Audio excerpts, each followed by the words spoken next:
Movie के start होते ही हम एक फैमिली को देखते हैं जिसमें हम एक हस्बैंड जिसका नाम जेरी होता है और उसकी वाइफ और 2 बेटियों को देखते हैं। जेरी CIA का एक इन्वेस्टिगेशन ऑफिसर होता है। जेरी अपनी फैमिली को लेकर एक दूसरे सिटी में जा रहा था और वो लोग काफी हैप्पी थे, लेकिन वो लोग रास्ते में एक ट्रैफिक में फंस जाते हैं। जेरी अपनी गाड़ी से ये देखने के लिए उतर जाता है कि ट्रैफिक जाम क्यों लगा हुआ है। तभी वहाँ ज़ॉम्बीज का एक खतरनाक अटैक हो जाता है। ये ज़ॉम्बीज अपने रास्ते में आने वाले सभी लोगों पर अटैक करते हैं और सभी लोगों को काट कर गिरा रहे होते हैं। जेरी वहाँ पर ये बात नोटिस करता है कि जब भी कोई ज़ॉम्बीज किसी नॉर्मल इंसान को काटता है तो वो 15 सेकंड में ज़ॉम्बी बन जाता है और ये ज़ॉम्बी वायरस काफी स्पीड से फैल रहा होता है। वो किसी तरह भी अपनी जान बचाकर वहाँ से भाग जाता है। अभी ये रास्ते में ही होते हैं तभी जेरी को उनके एक फ्रेंड की कॉल आती है। जेरी का ये फ्रेंड भी CIA का एक ऑफिसर होता है। जेरी उनसे हेल्प मांगता है ताकि वो खुद को और अपनी फैमिली को बचा सके। अब जेरी और उनकी फैमिली एक बिल्डिंग के पास पहुँच जाते हैं क्योंकि उसी बिल्डिंग की छत पर एक हेलीकॉप्टर को आना था जो उन्हें बाद में बचा लेता।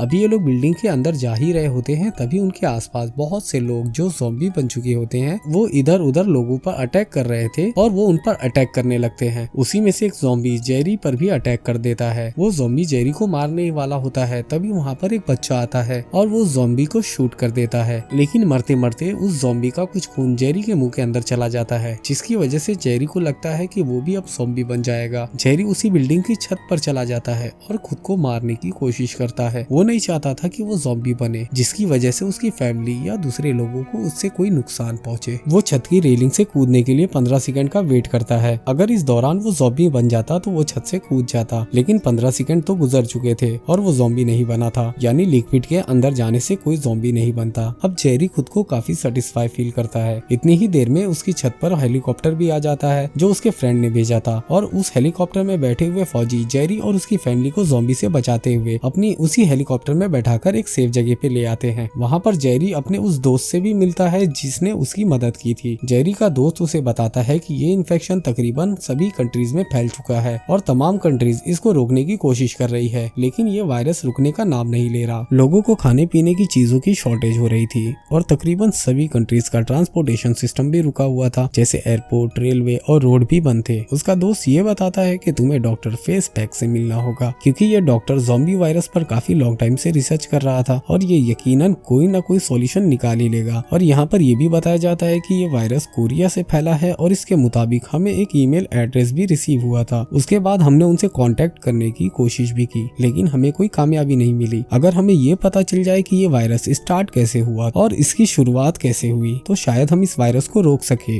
और इसकी कोई ना कोई वैक्सीन बना सके। और इसी बात का पता लगाने के लिए हम डॉक्टर फेसपैक को तुम्हारे साथ भेजेंगे। जेरी डॉक्टर और अपनी टीम के साथ साउथ कोरिया जाने के लिए रेडी हो जाता है। जैसे ही ये लोग साउथ कोरिया पहुंचते हैं तो वहाँ के इन्फेक्टेड ज़ॉम्बीज इन पर अटैक कर देते हैं। ये उनका मुकाबला भी करते हैं और काफी ज़ॉम्बीज को मार भी डालते हैं, लेकिन डॉक्टर फेसपैक जो हमेशा लैब में ही रहे हैं वो ये सब देखकर काफी डर जाते हैं और डर के मारे वापस भागने लगते हैं और डर की वजह से उनका पैर फिसल जाता है, जिसकी वजह से उनके हाथ में मौजूद गन से एक फायर होता है और वो गोली उन्हें ही आके लग जाती है, जिससे वो मर जाते हैं। अब जेरी अपनी बची हुई टीम के साथ साउथ कोरिया के एक हेल्थ सेंटर में पहुंचते हैं जहां से ये वायरस पहली दफा फैला था। वहां पर एक ऑफिसर जेरी को ये इन्फॉर्मेशन देते हैं कि इस डेड बॉडी को जो तुम देख रहे हो ये इस वायरस का पहला शिकार है। जेरी उस ऑफिसर से पूछते हैं कि इस आदमी को किस चीज ने काटा था जिसकी वजह से ये ज़ॉम्बी बना। वो ऑफिसर इस बारे में कुछ ज्यादा नहीं जानता था। वो लोग वहाँ से जाने ही लगते हैं तभी जेल में बैठा एक कैदी इन सबकी अटेंशन अपनी तरफ खींच लेता है। वो उन सबको इस इंसिडेंट से रिलेटेड बहुत सी बातें बताने लगता। वो कहता है कि इसमें इसराइल इन्वॉल्व है क्योंकि वो अपने चारों तरफ एक बहुत बड़ी दीवार खड़ी कर रहा है। इसराइल पहले से जानता था कि ये अटैक होने वाला है, उसको ये चीज पहले से पता थी और उस सब के पीछे इसराइल का हाथ हो सकता है। और अगर तुम्हें और भी जवाब चाहिए तो तुम इसराइल के शहर यरूशलेम जाकर एक आदमी से मिलो, वो तुम्हारे सारे कॉन्सेप्ट क्लियर कर देगा और तुम्हारे सवालों के जवाब भी दे देगा। अब जेरी यरूशलेम पहुंच जाता है और उस आदमी से मिलता है, लेकिन वो आदमी जेरी को कुछ सही नहीं बता पाता और उनकी बातों के दरमियान वहाँ के लोकल लोग वहाँ अपना एक फेस्टिवल एंजॉय कर रहे होते हैं जिसमें वो गाना गा रहे होते हैं और शोर शराबा कर रहे होते हैं। जेरी उन सबको रोकने की कोशिश तो करता है क्योंकि वो जानता था जहाँ शोर होता है वहाँ ज़ॉम्बीज उस तरफ अट्रैक्ट होते हैं और उस तरफ आने लगते हैं, लेकिन वहाँ काफी लोग थे और वो उस बात पर ध्यान नहीं देते और उसी वक्त बहुत से ज़ॉम्बीज उस दीवार की तरफ बढ़ने लगते हैं और धीरे धीरे वो दीवार पर चढ़ जाते हैं। अभी तक तो इसराइल इस दीवार की वजह से सेफ था, लेकिन अब वो ज़ॉम्बीज उस दीवार के अंदर आ जाते हैं और लोगों पर अटैक करना करना शुरू कर देते हैं। धीरे धीरे सब ज़ॉम्बी बनने लगते हैं। लेकिन यहाँ पर एक बात ये भी थी कि वो ज़ॉम्बी सारे ही लोगों पर अटैक नहीं कर रहे थे, बल्कि वो कुछ लोगों पर अटैक कर रहे थे और कुछ लोगों को टच भी नहीं कर रहे थे। जेरी इस बात को नोटिस कर रहा था। उसी वक्त वहाँ लोकल आर्मी का एक प्लेन आ जाता है जो जेरी और उसकी टीम को बचा लेता है। जेरी प्लेन में तो आकर बैठ चुका था, लेकिन वो महसूस करता है कि प्लेन में कुछ आवाजें आ रही हैं जो प्लेन के पिछले हिस्से से थी। जेरी जब वहाँ जाकर देखता है तो उसे ये मालूम पड़ता है कि कुछ इन्फेक्टेड लोग इस प्लेन में भी मौजूद हैं और वो एक दूसरे को आपस में काट रहे हैं और ये वायरस तेजी के साथ फैलता जा रहा है। और ये सब लोग अपना लगेज प्लेन के बीच वाले हिस्से में रख देते हैं ताकि उन ज़ॉम्बीज को ये सब लोग नजर ना आए। लेकिन तभी एक आदमी से उसका लगेज गिर जाता है, जिसकी वजह से शोर होता है और ज़ॉम्बीज तो शोर की तरफ अट्रैक्ट होते हैं। वो तमाम ज़ॉम्बीज उन पर अटैक करने लगते हैं। जेरी और बाकी लोग उनसे बचने की बहुत कोशिश करते हैं, लेकिन एक वक्त ऐसा भी आता है कि जेरी सिचुएशन को कंट्रोल नहीं कर पाता और वो एक ग्रेनेड निकालकर उस प्लेन में फेंक देता है।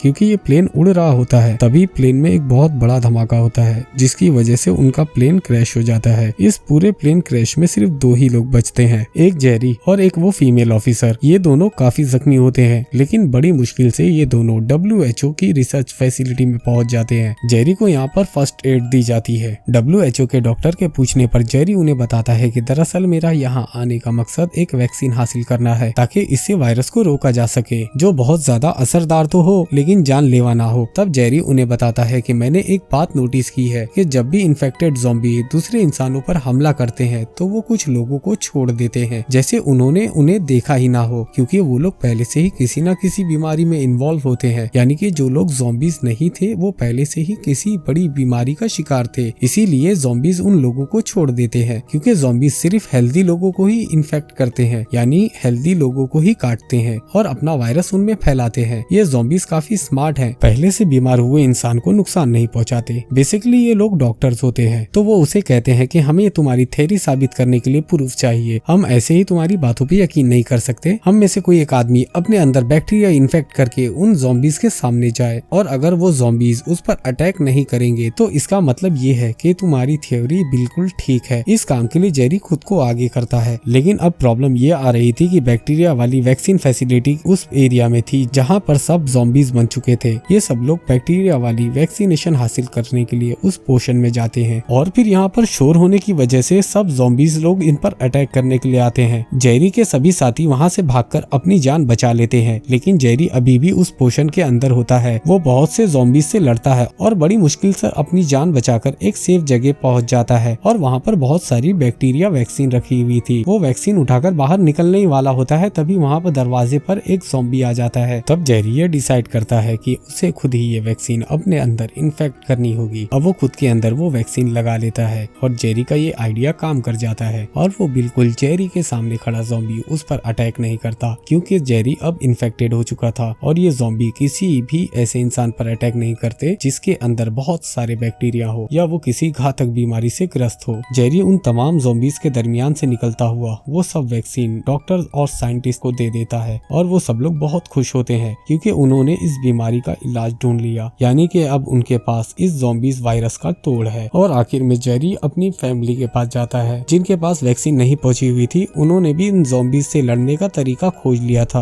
और यहीं पे ये मूवी भी खत्म हो जाती है। अगर आपको ये वीडियो पसंद आए तो वीडियो को लाइक, चैनल को सब्सक्राइब और हाँ बेल आइकन की बटन को दबाना ना भूलें।